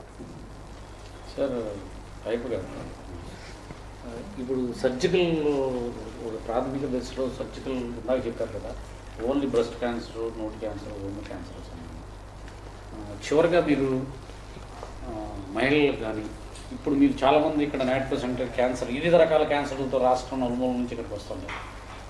ఇక్కడ సర్జికల్ అంకాలజీలో మీరు మన నాట్కో సెంటర్లో ఏ విధమైన సేవలు అందిస్తున్నారు? ఇక్కడికి వచ్చే ప్రజలు ఏ ఆర్గాన్లో ఎక్కువగా డ్యామేజ్ వస్తున్నారు? ముందుగా వాళ్ళు ఎందుకు గుర్తించలేకపోతున్నారు? అంటే మీరు మాట్లాడుతుంటారు పేషెంట్తో, ముందే చూయించుకోవచ్చు కదమ్మా, చూయించుకోలేదంటే అక్కడ డాక్టర్లు చూడలేదనో టెస్ట్ చేయించుకోవాలి. ఎక్కువగా ఏ రకాల కారణాల చేత ఇక్కడికి వచ్చి క్యాన్సర్ బారిన పడుతున్నారు? వాళ్ళలో ఎవరైనా ఎక్కువ ఎంత శాతం మంది నయమై ఇక్కడ నుంచి నాట్కో కేర్ సెంటర్ నుంచి పడుతున్నారు? యూజువల్గా ఇక్కడికి వచ్చే వాళ్ళల్లో అవగాహన లోపం ఉండటం మూలంగానే కొంచెం ఎక్కువ మంది వస్తూ ఉంటారు. కానీ దానిలో ఏంటంటే నోట్లో పుళ్ళు పడితే అదేదో దెబ్బ తగిలిందని పుళ్ళు పడటము, లేకపోతే పొగాకు తీసుకోవడం మూలంగా చాలా కాలం నుంచి పొగాకు తీసుకుంటున్నా సరే నోటి పుళ్ళు మాగిపోయి రక్తం కారుతున్నా సరే అదేదో దాని మూలంగా దెబ్బ తగిలిన దాని మూలంగాను, లేకపోతే వేరే కారణం నుంచి అతను నెగ్లెక్ట్ చేయడం, లేకపోతే రొమ్ములో గడ్డల్ని క్యాన్సర్ గడ్డలు కాకుండా మామూలు గడ్డలను భావించడము, నెక్స్ట్ గర్భసంచి క్యాన్సర్కి సంబంధించిన దానికి రక్తం కారుతుంటే అది మెన్సెస్తో కన్ఫ్యూజ్ అవ్వడం, ఇలాంటి వాటి మూలంగా ఎర్లీ స్టేజెస్లో గుర్తించలేకపోతున్నారు. సో మనం ఇందాక చెప్పుకున్నట్టుగా ఫస్ట్ ఎర్లీ స్టేజెస్లోనే ప్రాపర్గా ఆంకాలజిస్ట్ ఎవరైనా పర్లేదు ఆంకాలజిస్ట్ దగ్గరికి వెళ్ళి ఒకసారి స్క్రీనింగ్ కనుక మనం చేయించుకోగలిగితే చాలా వరకు క్యాన్సర్స్ని ఎర్లీ స్టేజెస్లో కనిపెట్టచ్చండి. సార్ ఒక చిన్న డౌట్, సర్జికల్కి medical oncology, surgical oncology medical oncology difference ఏంటి సార్? సర్జికల్ ఆంకాలజిస్ట్ అంటే వాళ్ళు సర్జన్ అంతే, మెడికల్ ఆంకాలజీ అంటే వాళ్ళు జనరల్ మెడిసిన్ బ్యాక్గ్రౌండ్లో వస్తారు అంతే. But oncology is definitely a multi modality. Definitely it should be radiotherapist ఉండాలి, మెడికల్ ఆంకాలజిస్ట్ ఉండాలి, సర్జికల్ ఆంకాలజిస్ట్ ఉండాలి. ఇంకా చెప్పాలంటే ఇంకా చాలా బ్రాంచెస్ ఉంటాయి ఆంకాలజీ కింద. టోటల్ అయితే 7 బ్రాంచెస్ ఉంటాయి. ఫస్ట్ ప్రివెంటివ్ ఆంకాలజీ నుంచి మొదలు పెట్టుకుంటే మనం ప్రివెన్షన్ అంటే క్యాన్సర్ని ఎలా ప్రివెన్షన్ అలా పెట్టుకుంటే, దాని తర్వాత మెడికల్ ఆంకాలజిస్ట్ వస్తారు, దాని తర్వాత సర్జికల్ ఆంకాలజిస్ట్ వస్తారు, దాని తర్వాత రేడియోథెరపిస్ట్ ఇస్తారు, తర్వాత పెథాలజిస్ట్ వస్తారు, తర్వాత రేడియాలజిస్ట్. వీళ్ళందరూ మల్టీ మోడాలిటీగా ఉంటేనే క్యాన్సర్ ట్రీట్మెంట్ అనేది కరెక్ట్గా వెళ్తుంది నా ప్రకారం. ఇక్కడికి రోజుకి మన నాట్కో సెంటర్ నుంచి ఎంతమంది ఈ క్యాన్సర్ బాధితులు వస్తున్నారు సార్ సుమారు మీ అబ్జర్వేషన్? అంటే నేను ఇక్కడికి నాట్కో సెంటర్కి వచ్చి ఒక నెల మాత్రమే అయింది, బట్ డైలీ నేను ఒక 10 పేషెంట్స్ న్యూ పేషెంట్స్ వరకు చూస్తున్నాను. ఎక్కువ ఏ దశలో వస్తున్నారు? ఎక్కువ ఏ దశలో వస్తున్నారంటే ఎక్కువగా జనరల్గా అడ్వాన్స్డ్ స్టేజ్లోనే వస్తున్నారు నా దగ్గరకు వచ్చిన పేషెంట్ వరకు. అంటే బయట ఆల్రెడీ ఏదన్నా డయాగ్నోసిస్ అయ్యి బయట ఆల్రెడీ ట్రీట్మెంట్ అయిపోయినా అలాంటి పేషెంట్స్ చాలా ఎక్కువ మంది ఇక్కడికి వస్తున్నారు. అంటే ఫైనాన్షియల్గా పూర్గా అలాంటి పేషెంట్స్ బాగా ఎక్కువగా వస్తున్నారు. ఒకసారి క్యాన్సర్కు సంబంధించి క్యాన్సర్ వచ్చే సపోజ్ బ్రెస్ట్ క్యాన్సర్ వచ్చింది, బ్రెస్ట్ మన నాట్కో సెంటర్లో అత్యంత ఖరీదైన వైద్యం నేను ఇప్పుడే చూస్తున్నా. ఇంత పెద్ద వ్యవస్థ 35-40 కోట్లతో ఒక నాట్కో సంస్థ ఒక ప్రైవేట్ హాస్పిటల్ను తలపించే విధంగా ట్రీట్మెంట్ అందిస్తున్నారు. ఇదే వైద్య సహాయం బయట తీసుకోవాలంటే ఎంత ఖర్చు అవుతుంది? ఇప్పుడు ఆల్మోస్ట్ చాలా వరకు ఆరోగ్యశ్రీలో కవర్ అవుతుందండి. ఇప్పుడు బ్రెస్ట్ క్యాన్సర్లో మీరు అన్నట్టు ఏ క్యాన్సర్ అయినా కానీ చాలా వరకు ఆరోగ్యశ్రీలో కవర్ అవుతుంది. బట్ దానికన్నా ముందు ఈ డయాగ్నోసిస్లు, ఈ సిటీ స్కాన్లు, వాళ్ళ డయాగ్నోసిస్ వాళ్ళకి ఏ స్టేజ్లో ఉంది ఆ టెస్టులన్నీ కూడా ఇక్కడ చాలా ఫ్రీగా జరుగుతున్నాయి. అదే బయట చేయించాలంటే ఆల్మోస్ట్ అంటే అది డిపెండ్స్ అనమాట, ప్రైవేట్ హాస్పిటల్ బట్టి డిపెండ్స్ అనేది. ఒక 10,000 to 15,000 మధ్యలో హాస్పిటల్ బట్టి ఉండిద్ది అంతే. బట్ ఆ టెస్టులు అన్నీ కూడా ఇక్కడ ఫ్రీగా జరుగుతుంది. సార్ దుర్గాప్రసాద్ గారు Natco cancer centre professor and HOD గారు. దుర్గాప్రసాద్ గారు, ఈ క్యాన్సర్కి సంబంధించి మనం చూస్తున్నాం ఇటీవల నేను చాలామంది పేషెంట్లు ఉన్నారు. ప్రైవేట్ హాస్పిటల్లో అయితే నిర్ధారణ పరీక్షలకే లక్షల రూపాయలు ఖర్చు చేస్తున్నారు. సపోజ్ ఏదైనా అవయవానికి క్యాన్సర్ వచ్చింది అనుకోండి, ఎన్ని నిర్ధారణ పరీక్షలు చేస్తారు, ఎంత ఖర్చు అవుతుంది బయట? మీకేమన్నా అవగాహన? అంటే మనకి క్యాన్సర్కి సంబంధించి పరీక్షలు అంటే క్యాన్సర్ ఈ అవయవం ఏ అవయవానికి వచ్చిందనే దాన్ని బట్టి ఉంటుంది. ఇప్పుడు బయాప్సీ అనేది మినిమం ఇన్వెస్టిగేషన్, అది తక్కువగా అది సుమారుగా ఒక 2,000 నుంచి 3,000 దాకా అవుతుంది. హైదరాబాద్ అటువంటి ప్రాంతాల్లో అయితే 5,000 దాకా అవుతుంది. ఓకే, దాని తర్వాత ఏ స్టేజ్లో తెలుసుకోవడానికి కొంతమందికి సిటీ స్కాన్ సరిపోతుంది. సిటీ స్కాన్ వచ్చేసి మనకి 6,000 నుంచి 7,000 దాకా అవుతుంది. కొంతమందికి ఎంఆర్ఐ స్కాన్ అవసరం అవుతుంది, అది 10,000 దాకా అవుతుంది. కొంతమందికి ఎక్కడికి ఎంతవరకు స్ప్రెడ్ అయింది, శరీరంలో ఎంతవరకు ఉంది, బాడీ మొత్తం ఉందా లేదా అని తెలుసుకోవాల్సిన అవసరం కొన్ని సందర్భాల్లో ఉంటుంది మనకి. అది సుమారుగా ఒక 18,000 నుంచి 20,000 దాకా ఉంటుంది. ఇవి స్టేజ్ తెలుసుకోవడానికి. ఇవి కాకుండా కొంతమందికి ఆపరేషన్ చేసినందువల్ల ఈసీజీ అని, తర్వాత దానికి సంబంధించి 2D ఎకో అని, తర్వాత మినిమం రక్త పరీక్షలు అని, ఇవన్నీ కలిపితే మినిమం సుమారుగా 50,000 నుంచి 60,000 దాకా అవసరం. ఒక మోస్తరు హాస్పిటల్లో అయితే కనీసం 30,000 నుంచి 40,000 అవుతుంది. కొంచెం పెద్ద హాస్పిటల్లో అయితే ఇప్పుడు మీరు చూసిన హాస్పిటల్ లాగా ఉన్నటువంటి హాస్పిటల్స్ అయితే పెద్ద హాస్పిటల్ కింద లెక్కది. దాంట్లో సుమారుగా మీకు ₹1,00,000 దాకా అవుతుంది.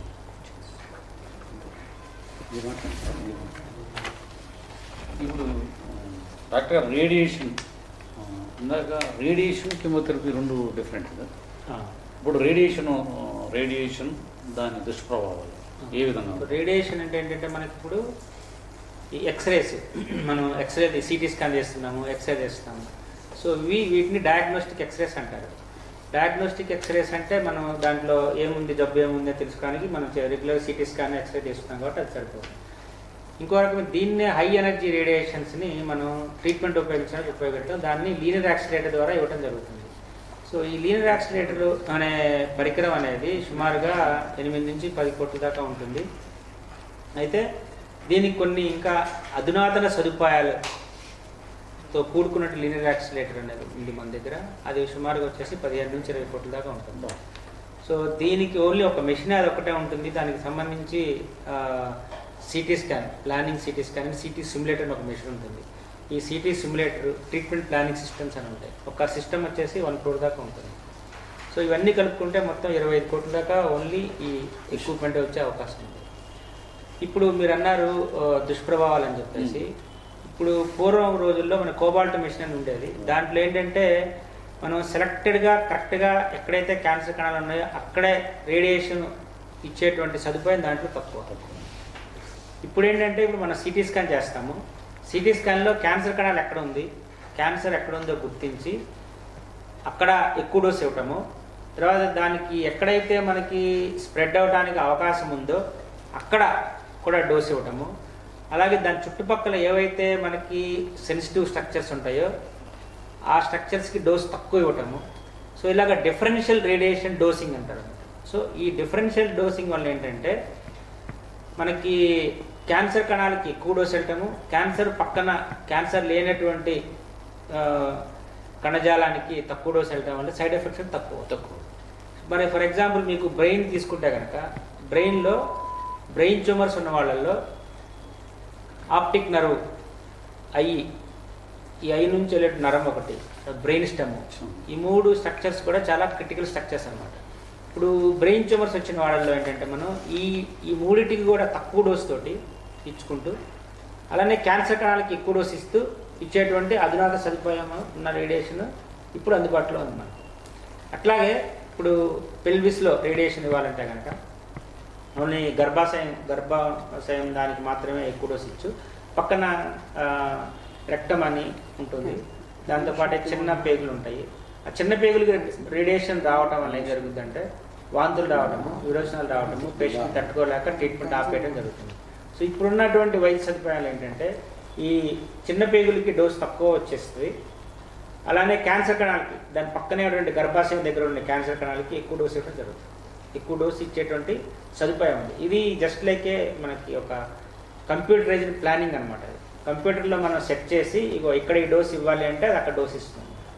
సో అది ఇప్పుడు ఉన్నటువంటి అధునాతన సదుపాయాలు, దీన్ని ఉపయోగించుకోవాల్సిందిగా నేను ప్రజలకి విజ్ఞప్తి చేస్తున్నాను. నాట్కో సెంటర్ ఇప్పుడు మనం ప్రస్తుతం నాట్కో క్యాన్సర్ సెంటర్ ఈరోజు వరల్డ్ క్యాన్సర్ డే సందర్భంగా ప్రజలలో ఒక క్యాన్సర్కి మంచి అవగాహన రావడం కోసం సీనియర్ డాక్టర్ దుర్గా ప్రసాద్ గారు హెచ్ఓడి ప్రొఫెసర్ ఆంకాలజీ విభాగంలో ఉన్నారు.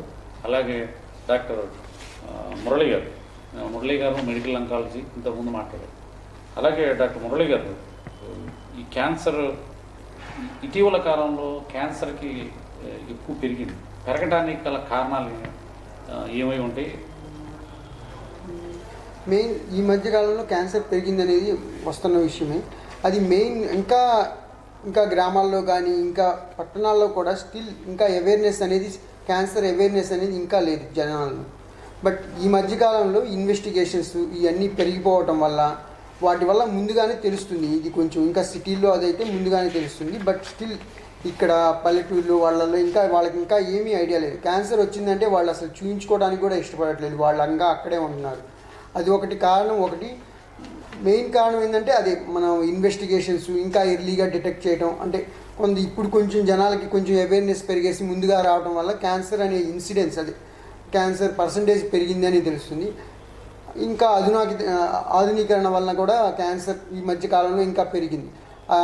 మెయిన్ చాలా ఫుడ్ హ్యాబిట్స్ కానీ, మన మనిషి పడే స్ట్రెస్ ఇలాంటి వాటి వల్ల కానీ, మన ఫుడ్ హ్యాబిట్స్ వీటన్నిటి వల్ల డెఫినెట్గా పెరిగింది. అది పొగాకు అది సిగరెట్, స్మోకింగ్, ఆల్కహాల్ ఇవన్నీ క్యాన్సర్కి కారణాలు. ఇవన్నీ పెరగడం వల్ల ఈ మధ్యకాలంలో ఇంకా బాగా పెరిగిపోయింది అనమాట క్యాన్సర్ ఇన్సిడెన్స్ అనేది. దుర్గాప్రసాద్ గారు, ఇందాక చెప్పారు మీరు క్యాన్సర్ ఓన్లీ పొగాకు వల్ల, పొగాకుని నమలటం వల్ల, పొగాకుని తాగటం వల్ల ఎక్కువ వస్తుంది. 22% మంది మహిళలు, పురుషులు దీని బారిన పడుతున్నారు. ఇది కాకుండా జంక్ ఫుడ్స్ అలాగే కల్తీ ఆహారాల వల్ల కూడా క్యాన్సర్ వచ్చే అవకాశాలు ఉన్నాయి. తప్పకుండా ఉన్నాయండి. క్యాన్సర్ ఇప్పుడు ఏంటంటే మనం ప్రతిదాన్ని కూడా ప్లాస్టిక్ వాడుతున్నాం. మనం ప్లాస్టిక్ వాడకం వల్ల ఏంటంటే దాన్ని చిన్న చిన్న రేణువులు దాని నుంచి ఊడిపోయి దాని నుంచి వచ్చేసి దాన్ని ఒకటి ఇంకోటేమో మనకి ఈ పికిల్స్ అండి. మనకి కోస్టల్ రీజియన్లో పికిల్స్ మనం మామూలుగా 6 నెలలు సంవత్సరంలోపు మనం పికిల్స్ అనేవి తినేసేయాలి, వాడేసేయాలి. ఆ పికిల్లో కార్బన్ కంటెంట్ కొన్ని సంవత్సరాల తర్వాత కూడా కొంతమంది మన వాళ్ళు వాడుతూనే ఉంటారు. అదేంటంటే అది దాంట్లో ఆయిల్లో ఉన్న కార్బన్ కంటెంట్ రూపాంతరం చెంది అది స్టమక్ క్యాన్సర్స్కి ఎక్కువగా దారితీస్తుంది. ఊరగాయ పచ్చళ్ళు తెలుగులో అదే పికిల్స్ అంటే గ్రామీణ ప్రాంతాల్లో త్వరగా అర్థం కాదు. ఊరగాయ పచ్చళ్ళు జాడీలో పెట్టి సంవత్సరం లోపు మ్యాక్సిమం 6 months లేదా సంవత్సరం కన్నా ఎక్కువ దాంట్లో ఆయిల్ ఎక్కువ, సాల్ట్ ఎక్కువ ఉండటం వల్ల ఏంటంటే ఆ సాల్ట్, ఆయిల్ ఈ రెండు కాంబినేషన్ వల్ల ఏమవుతుందంటే అది రూపాంతరం చెంది కార్బన్ కంటెంట్ ఎక్కువయ్యి దీర్ఘకాలికంగా అదే తింటా ఉంటే కనుక స్టమక్ క్యాన్సర్లు ఎక్కువ వచ్చే అవకాశం ఉంటుంది. ఇది జపాన్లో వాటిలో ఏంటంటే సాల్టెడ్ ఫిష్ అంటారు. ఫిష్ని డైరెక్ట్గా అది కాల్చేసేసి సాల్ట్ వేసి దాని మీద కాల్చేసి డైరెక్ట్ తినేస్తారు అనమాట. దాంట్లో ఏంటంటే కార్బన్ పొగ అనేది వస్తుంది. సో అది దానివల్ల మనకి ఎక్కువగా అదొక కారణం. ఇప్పుడు మనకి కోస్టల్ రీజియన్లో ఇది ఎక్కువ అయిపోయింది అనమాట. అదే పికిల్స్ ఇవి కాకుండా మనం హోటల్స్లో కొన్ని కలర్స్కి సంబంధించి ఫుడ్లో ఇంకా అవన్నీ చాలా చెప్పుకుంటే పోతే మనకు కలర్స్, యాడిటివ్స్, ఫుడ్ యాడిటివ్స్ చాలా ఉన్నాయి. అఫ్లాటాక్సిన్స్ అని కొన్ని టాక్సిన్స్ ఉంటాయి. ప్రతి దానికి కూడాను ఇప్పుడు కల్తీ చేయడం మొదలెట్టారు. ఆ కల్తీ అన్నీ కూడాను అంటే నైట్రోజన్ కాంపౌండ్స్ ఉంటాయి మొత్తం అంతా. అవన్నీ nitrogen compounds, carbon compounds, poisonous compounds అండి మొత్తం అంతా. సో వాటి వల్ల కనుక స్టమక్ క్యాన్సర్ కానీ, ప్యాంక్రియాటిక్ క్యాన్సర్ కానీ, తర్వాత బ్లాడర్ క్యాన్సర్ కానీ ఇవన్నీ వచ్చే అవకాశం ఎక్కువగానే ఉందని చెప్పుకోవచ్చు. అది కూడా అదే బయట పొల్యూషన్ మరి వీటన్నిటి నుంచి కాపాడుకోవాలంటే ఇంకా మనం ఎవరికి వాళ్ళు జాగ్రత్తలు వహించాల్సిందే. ఇవాళ రేపు అన్నీ కూడా అవేర్నెస్ వస్తుంది ప్రజల్లో. సొంతంగా కూరగాయలు, పెస్టిసైడ్స్, మెయిన్గా పెస్టిసైడ్స్ ఎక్కువ వాడటం వలన ఆ కూరలు సరిగ్గా కడుక్కోకుండా మనం తిన్నట్లయితే దాంట్లో ఉన్న పెస్టిసైడ్స్ ఏదైతే వాడారో, ఎస్పెషల్లీ గ్రేప్స్ చూసినట్లయితే మీరు గ్రేప్స్లో బ్లాక్ గ్రేప్స్, వైట్ గ్రేప్స్లో బాగా పెస్టిసైడ్స్ ఎక్కువగా ఉంటాయి. సరిగ్గా త్వరగా కడుక్కోకపోవటం వల్ల అది మనం తినేసి దానివల్ల పెస్టిసైడ్స్ అన్నీ కూడా ఆర్గనోఫాస్ఫరస్ కాంపౌండ్స్ అంటారు. సో ఆర్గనోఫాస్ఫరస్ కాంపౌండ్స్ క్యాన్సర్కి దారితీసే అవకాశం ఉంది. అట్లనే ఇంకా వివిధ రూపాయల్లో కల్తీలు అన్ని రకాల దాంట్లో మనకి క్యాన్సర్ వచ్చే అవకాశం ఉంటుంది. ఓకే డాక్టర్ గారు, చిన్న ప్రశ్న. ఇటీవల కరోనా ఉంది. కరోనా వచ్చిన వాళ్ళకి ఈ క్యాన్సర్ పేషెంట్లు ఎక్కువగా కరోనా బారిన బట్టి మరణించడం ఎక్కువ జరిగిందని మనం చూస్తున్నాం. కరోనా ఎక్కువగా క్యాన్సర్ పేషెంట్లకి త్వరగా సోకే అవకాశం ఉంది. త్వరగా సోకింది అనడం కన్నా అంటే కరోనా ఎందుకు వస్తుందంటే మెయిన్ మనం ప్రికాషన్స్ తీసుకోవాలి డెఫినెట్గా. అందరూ శానిటైజర్ యూజ్ చేయటం, మాస్క్ యూజ్ చేయటం, అది ప్రివెన్షన్ చేయటం వల్ల. ఇది క్యాన్సర్ వచ్చిన వాళ్ళకి క్యాన్సర్ ఉన్న వాళ్ళకి ఆటోమేటిక్గా ఇమ్యూనిటీ అనేది తక్కువ ఉండింది, లో ఇమ్యూనిటీలో ఉంటారు వాళ్ళు. ఇమ్యూనో కాంప్రమైజ్డ్ పేషెంట్స్ అంటారు వాళ్ళు, ఆ కోవ చెందుతారు. అందువల్ల వాళ్ళకి కరోనా వచ్చినా కానీ కరోనా వచ్చిన వాళ్ళ 80% పీపుల్కి వచ్చిందని కూడా తెలియదు. బట్ వీళ్ళకి ఇమ్యూనో కాంప్రమైజ్ స్టేటస్ ఉండడం వల్ల వాళ్ళకి ఈజీగా తెలుస్తుంది. వాళ్ళకి కొంచెం కాఫ్ రావటం, ఇన్ఫెక్షన్ ఎక్కువ, ఫీవర్ ఉండటము, వీటన్నిటి వల్ల వాళ్ళలో ఇంకా ఎక్కువ బయటపడతా ఉండొచ్చు. వాళ్ళల్లో మోర్టాలిటీ పర్సెంట్ కూడా కామన్ పీపుల్తో పోలిస్తే కొంచెం ఎక్కువ ఉండొచ్చు. అంతే డెఫినెట్గా వాళ్ళకి కొంచెం ఇన్సిడెన్స్ అనేది తెలియదు.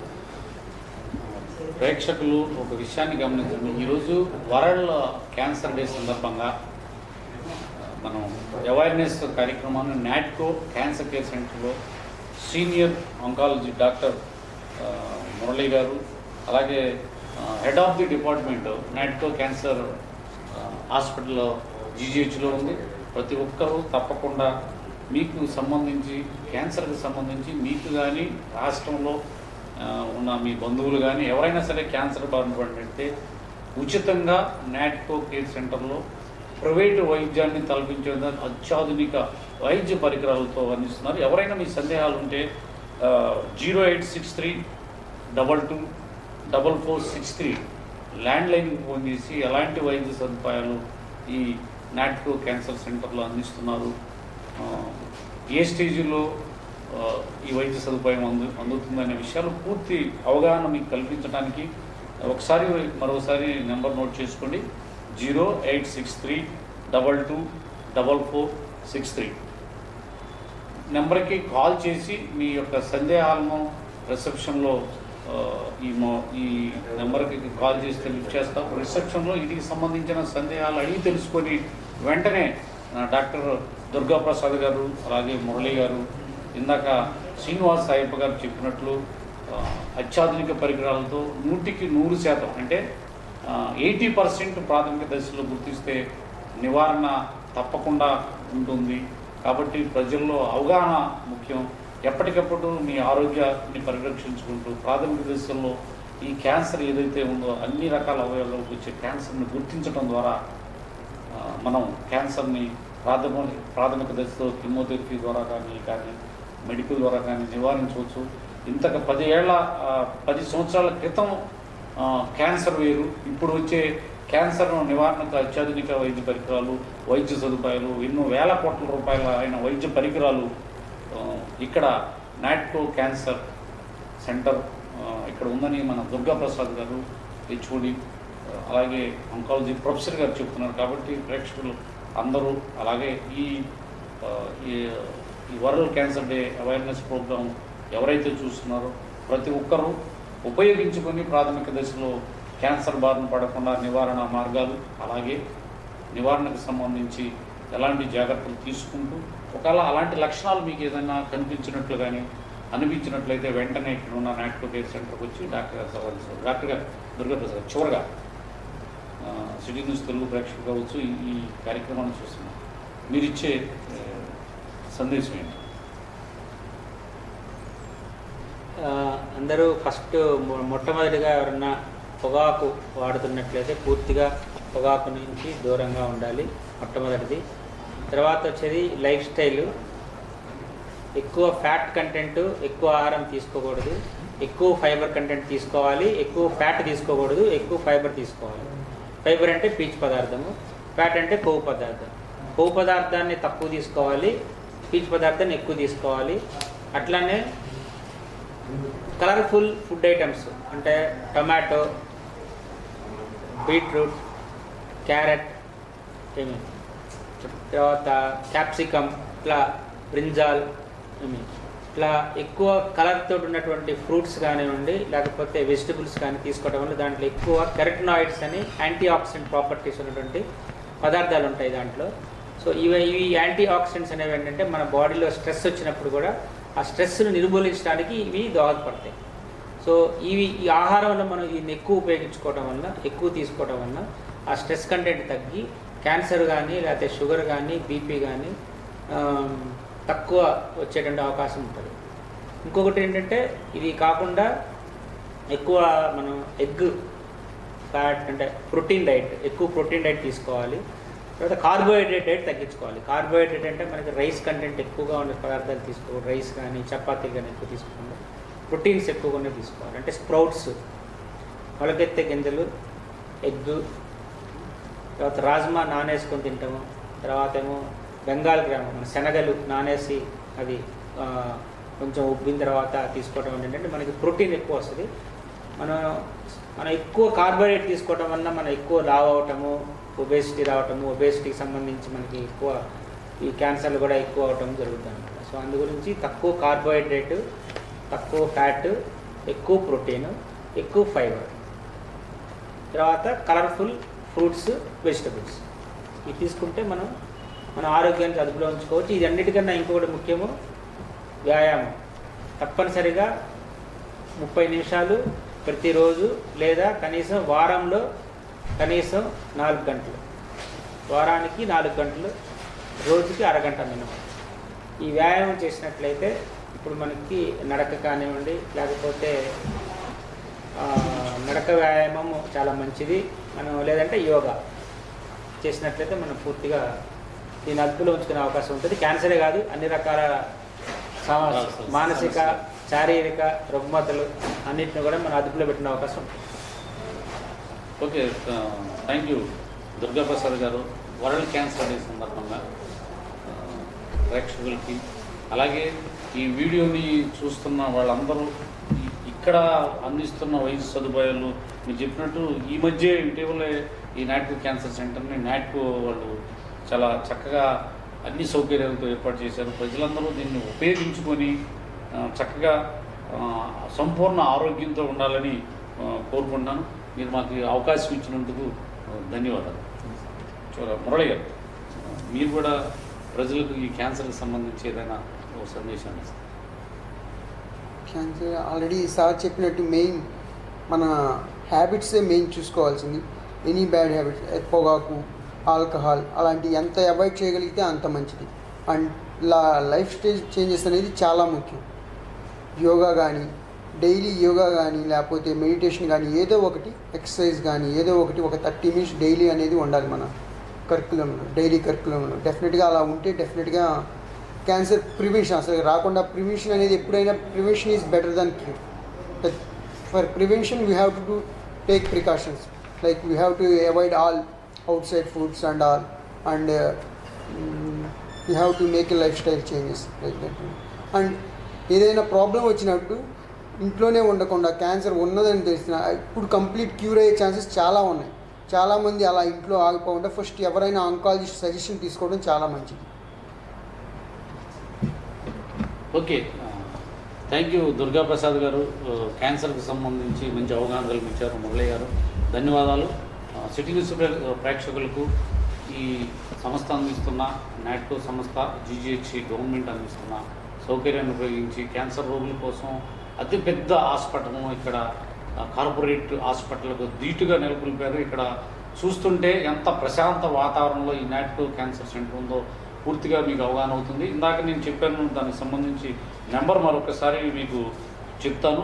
086322446 నెంబర్కి మీరు కాల్ చేసి మీకు మీ ప్రాంతాల్లో, మీ జిల్లా ప్రాంతాల్లో ఎవరైనా సరే క్యాన్సర్ లక్షణాలు ఉన్నావని కానీ, క్యాన్సర్ నిర్ధారణ ఒకవేళ అనుమానం వచ్చినా క్యాన్సర్ నిర్ధారణ పరీక్షలు పూర్తిగా ₹1 కూడా ఖర్చు కాకుండా నాట్కో సంస్థ, ప్రభుత్వం సంయుక్త సహకారంతో ఇక్కడ ఉచితంగా అందిస్తున్నారు.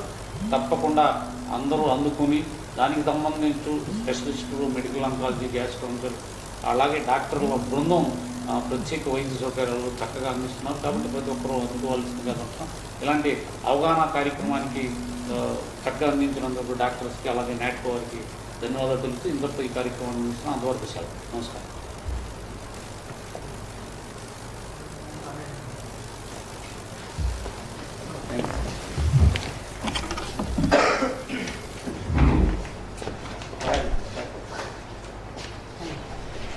లైవ్ చూస్తున్నారా సార్? చూసారా? చూస్తున్నారు.